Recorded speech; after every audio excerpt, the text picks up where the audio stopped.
This video is brought to you by meat. Harvest, eat, repeat. Meat. And by trucks. You don't want to get stuck. Get yourself a truck. Camouflage. Either in the woods or in church, a real man wears camouflage. And by the outdoors. Every time we've gotten bored indoors, we went outdoors.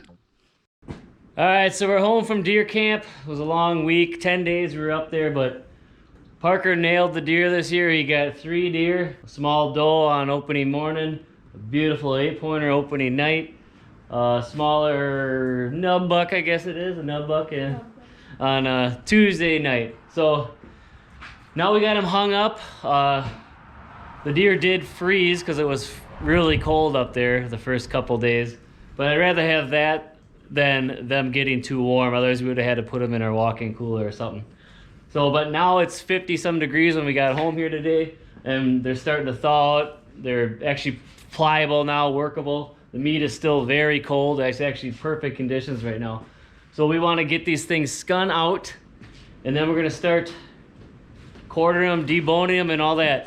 What's nice about doing it yourself is there is no wrong way to do it. I know people maybe are intimidated by, they don't know how to do it, but it's your deer, you do whatever you want with it. If you just want to chunk it all out in small pieces and grind it, put it for sausage, hot sticks, there is certain pieces of the meat that are better for steaks. The back straps, of course, you want to keep for either whole or make them into chops or chunks. But as far as the rest of the deer, you can do whatever you want with it. There is no wrong way to do it. So this is going to be a video on how we take care of our deer, and we're going to start the process. We're going to start by buzzing off the legs, cut it off there, even below the knuckle or whatever, that's fine.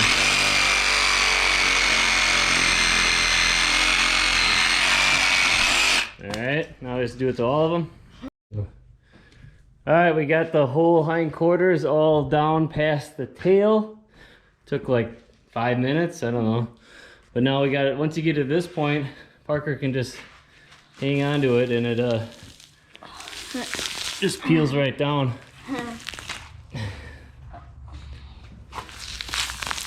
Yeah, comes off nice.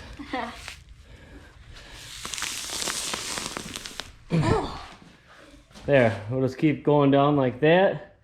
A lot of fat on this one. And then we'll cut up the front legs, do the same thing, or just rip it right off. It might just turn it inside out like you're peeling off socks. Yeah, these legs I just taken sliced right up to the armpit here. Might get in some meat, big deal. Lots of hair coming off. Probably because it's been hanging for a while. But we'll clean up all the hair before, either with a torch or just a rag. But you see these legs now are pretty much skinned out.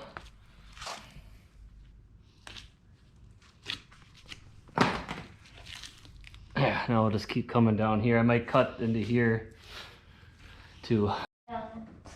Alright, the hide's off. Parker is defatting it, as he says. This is a perfect time just to trim off any excess fat. Some deer are leaner than others. You can see where he shot it here. So we're going to cut out any of that crap you don't want. Any dried up meat. The neck, I don't know, the neck was bleeding. I don't know if it was from hanging or what, but I don't think we hit it in the neck. No. But so we cut the neck off. You could usually cut down a little bit further on the neck, but we cut it right where it was getting bad. So Parker's just kind of trimming off all that extra tallow on there. And then from here you can start breaking it down. I'll take the back straps out first. Okay, so just don't cut yourself. Mm-hmm. A sharp knife is key. Yeah. This is a perfect time to clean it all. You just take a wet rag usually and just wipe. Try and get all the hair off of it that you possibly can. You don't want that in your meat. This one ain't too bad. I know when you start out here, usually that's when you get a lot of the hair falling off. But once you get going on it, ain't too bad. There's a bunch in this leg. It just wipes right off. Like I said, some people use a torch. And you just kind of go over the whole thing and it burns the hairs right off. It's kind of nice. Maybe we'll do it if we got a lot on the next ones. Yeah, having fun. Otherwise, it looks pretty good. So we got the 2 little ones done. I'm starting on the 3rd one. I cleaned it all up.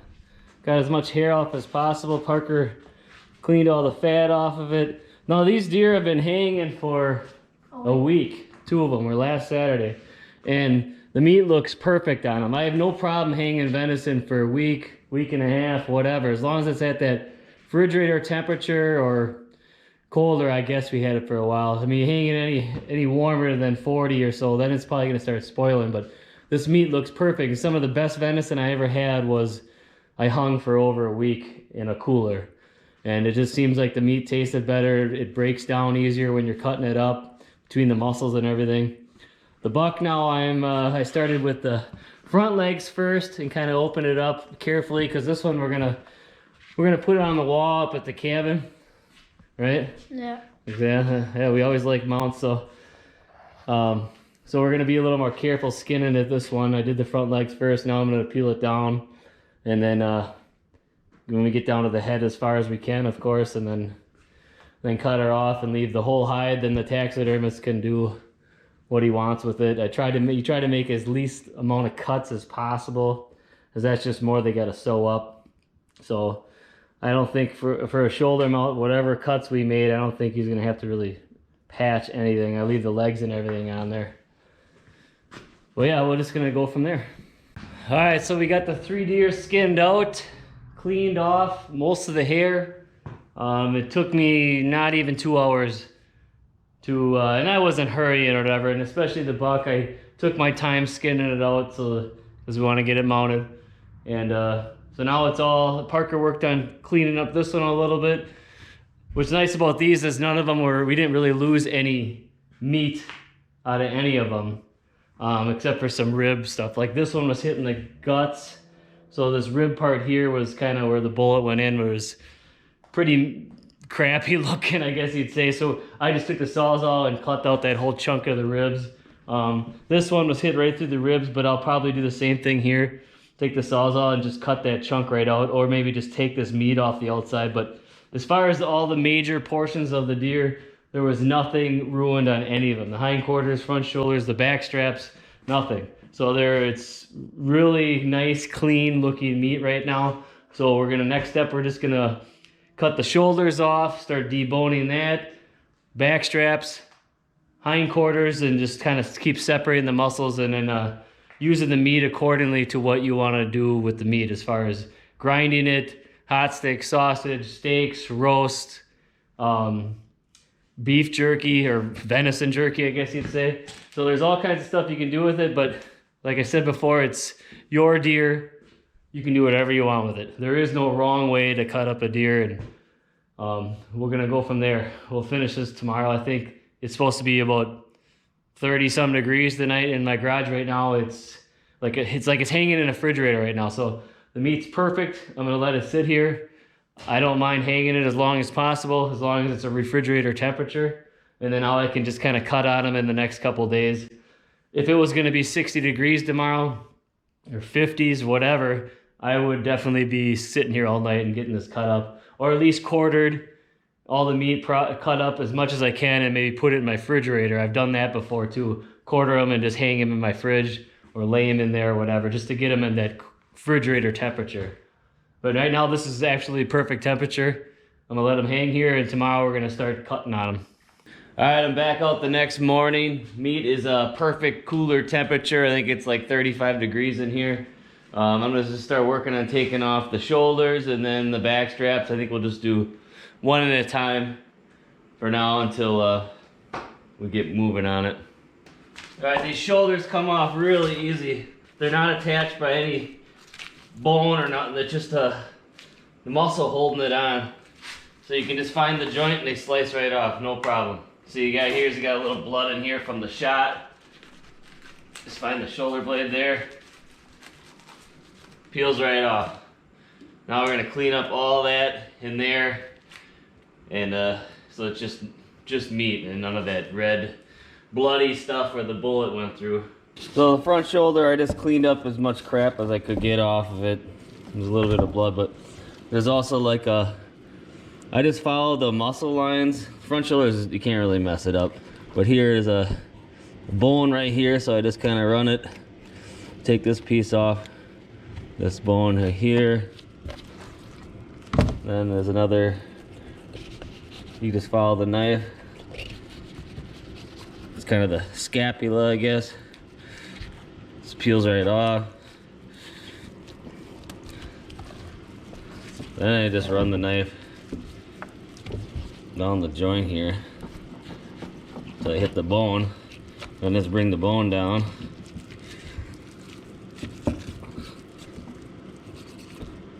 Then you got a nice chunk of meat here. You can clean up a little more and do whatever you want with it. Just scrap it or jerky, or they all just come off in chunks.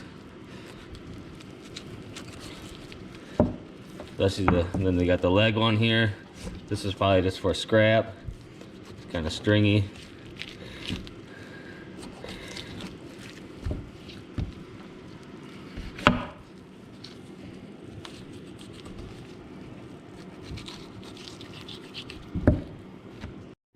So now that front shoulder, you have your bigger muscles together. Like I said, you can do whatever you want with.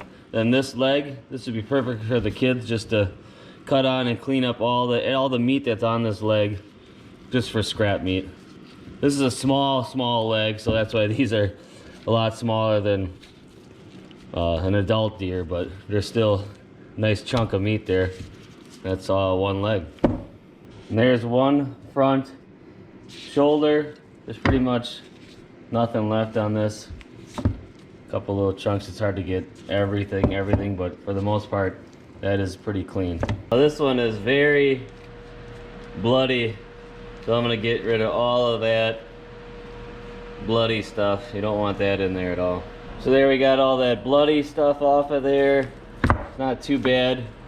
There ain't gonna be as much meat on this shoulder, but this would be perfect one here. Parker's gonna just debone it completely, and we'll just put it in for scraps. Now I always move on to the back straps, and there's another. You can just separate the muscle. You run your finger down, you can get right in. This right here is the back strap. And cut a little bit down here. It almost separates itself. Pulls that skin off.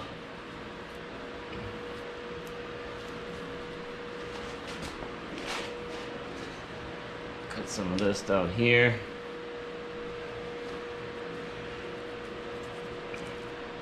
Some more scraps.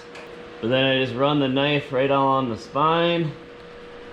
I just keep going all the way down. Goes down into here, right where the neck starts.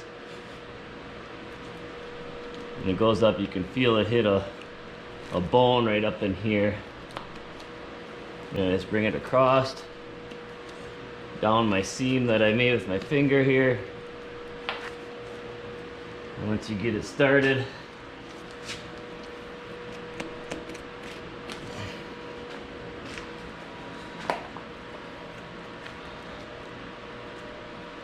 then you just work the knife along the ribs. Small cuts. And it just peels right off.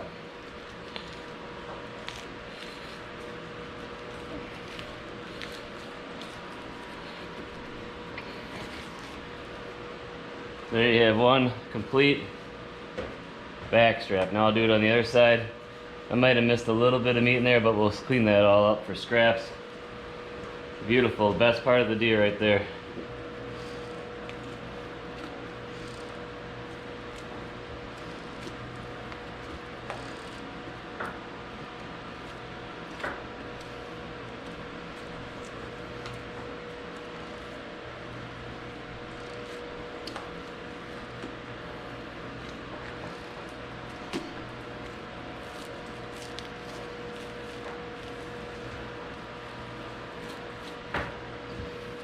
Peels right off. Now this is the side where the bullet went through, so this tends to, the blood just kind of leaks into this meat, but I kind of just trim off the whole outside bloody stuff, because there's a lot of meat in the neck down here. So if you get all this off of here,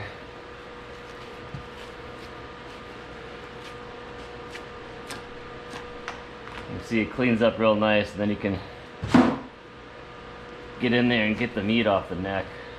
Parker's gonna hold the deer going, so I'm gonna try and rip it right down the.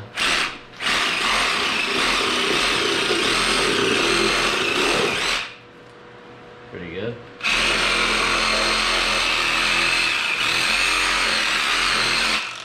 There, you got some ribs. But problem is you got a giant bullet hole there. But I think if I cut around it, I can actually get some baby back ribs out of that. Let's do the other side one.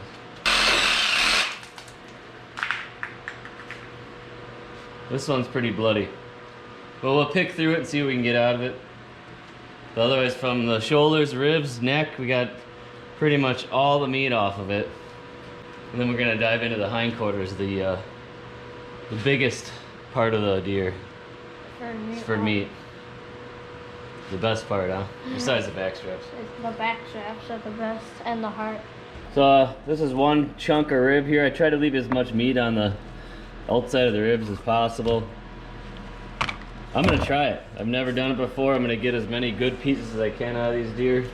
The other deer should be a lot better. This one was pretty messed up on most of the ribs, but it's worth a try. Like I said, I've never done it, and I'm just gonna find a recipe and slow cook them and see how they taste. Parker's starting to grind. Looks pretty good. So I got the whole hind end here.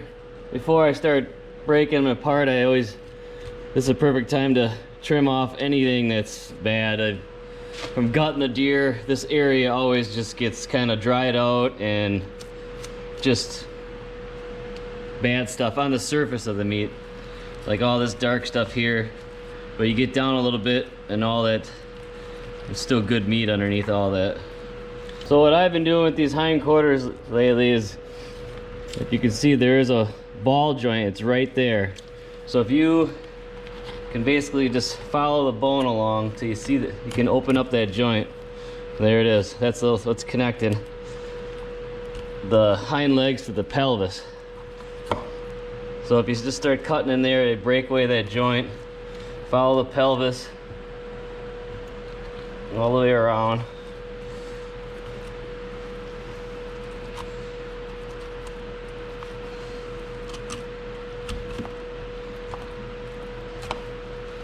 And just like that, one whole leg is separated.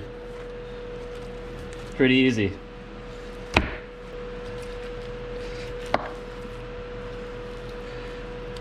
There. There's a little bit of meat on here we can clean up. Set that aside. But now you have two beautiful hindquarters that I'll just start you can see where the muscles all, you can actually take your fingers, cut that membrane, and it exposes all the separate muscles. So if you wanted to cut this off, just kind of peels right off. There's what they call the football right there. Get all this membrane off. Make a couple cuts here and there, but you have this football here. You got another big chunk back here that's perfect for jerky, slicing it, steaks. But we'll get into it here. And the rest of it will just be for scraps. But this is where you're gonna get your big pieces of meat. There's like, I think 3 muscles in here that make up, that go right around the leg bone here.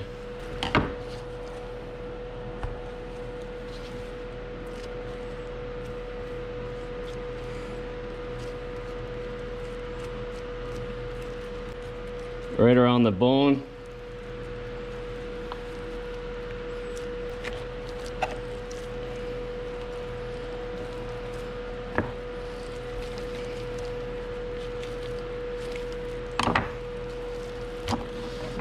Then it's kind of filleted right off the bone. This one here, we'll clean it up a little more, but that's a beautiful football right there. Then all these other chunks, yeah, we're gonna clean them up. Slice them up for jerky or whatever you want to do with it, steaks. Now I have the whole leg deboned. Here is all the big sections of meat that are on that leg. This is what's left. We're gonna take off whatever little scraps we can get off of here yet. But then we just clean these up. And just that easy. So I went from this, a whole hind quarter, to this. Very simple.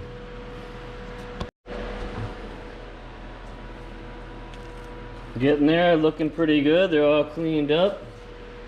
I'm gonna start slicing them in thin strips like that for jerky. Probably leave these whole for roasts, right? We gotta have a couple roasts. Yeah. Back straps, maybe I'll cut them in half or butterfly them. But it's looking nice and clean. This is, get in there. Parker's cutting away. He hasn't cut his finger yet. That's good, right? Yeah. So there you have it. This is one small doe, yearling, I guess, born this spring. But it's quite a bit of meat, really. There's over 10 pounds of ground burger in there, the 2 back straps. We cut all those pieces of hind quarter basically into strips for jerky. We kept the 2 footballs for roast. Ended up getting 1 chunk of rib out of it. The other 2 deer, I'm gonna keep some more ribs out of it and try that once. It might be all right. But it's not bad for a, what is it, a 60, 70 pound deer or whatever, and there's probably 30 pounds of meat right here. So it's pretty good if you take your time and get everything you can out of it. And it was fairly easy. So now we're just gonna throw this in the fridge for now and then just start packaging later on because we have these 2 other deer to work on yet. All right, so we had to break away for a birthday party this afternoon. Came back, me and the boys have been cutting and cutting, and we're gonna take a break. But this is what we got so far. What do we have?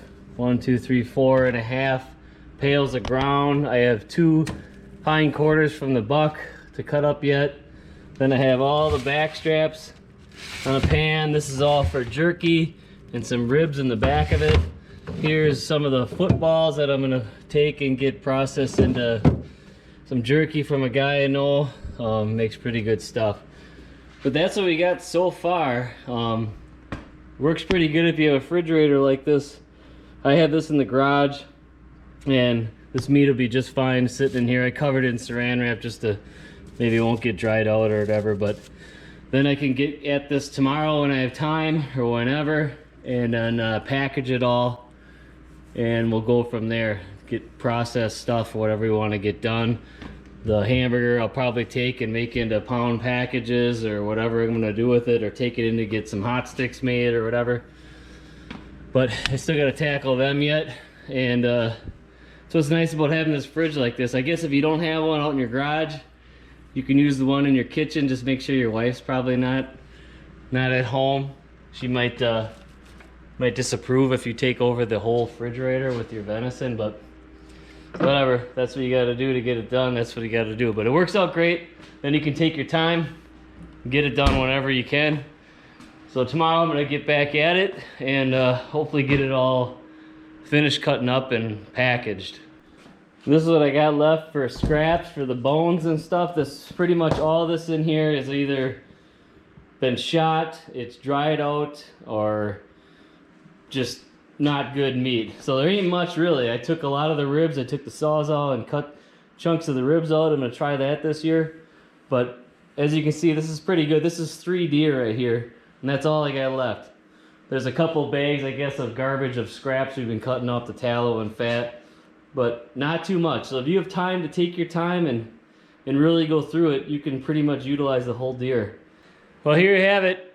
3 deer, all deboned. We ground a whole bunch. We got the footballs, we call them, from the legs, all the back straps. This is all jerky meat, and we got a few ribs I'm gonna try. Ended up being 89 pounds of just pure meat. 46 pounds, I think, of the ground stuff, which I'm gonna package into 1 pound or take it in to get hot sticks and stuff made. But that's what's nice about doing your own. You can do whatever you want with it, because I know the kids eat a lot of the jerky. It's easy. You just got to make it, and then you can freeze it and just pull it out whenever you want to eat it. We have a whole bunch of hot sticks and sausage getting made from Parker's Bear this year, so I'm not going to take much in to get processed that way. Plus, it's very expensive. The back straps, of course, we'll eat. these I can make into roasts or jerky or whatever I want to do. I'm just going to freeze them individually or take them somewhere. And then the hamburger, I can either leave them frozen there for a while, or maybe I'll get to it right now and just use my grinder and then put it into 1 pound packaging. But that's what's so nice about doing it yourself. You can do whatever you want. You know, you can, whatever you're going to eat.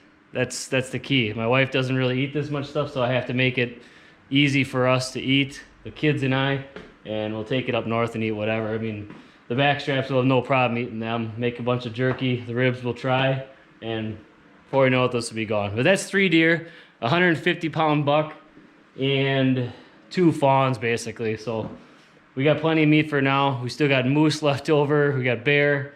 So maybe we'll get another deer yet for muzzleloader here in late season bow hunting or whatever, but it's gonna have to be a big buck, I guess. I don't know. But that's how we do it with the processing, and it's kind of nice doing it yourself. Feels good, I guess, because you harvest it yourself and just take care of it all yourself.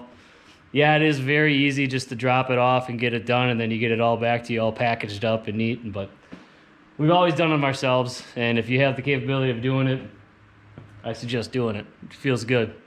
So yeah, that's how we do our deer. Thanks.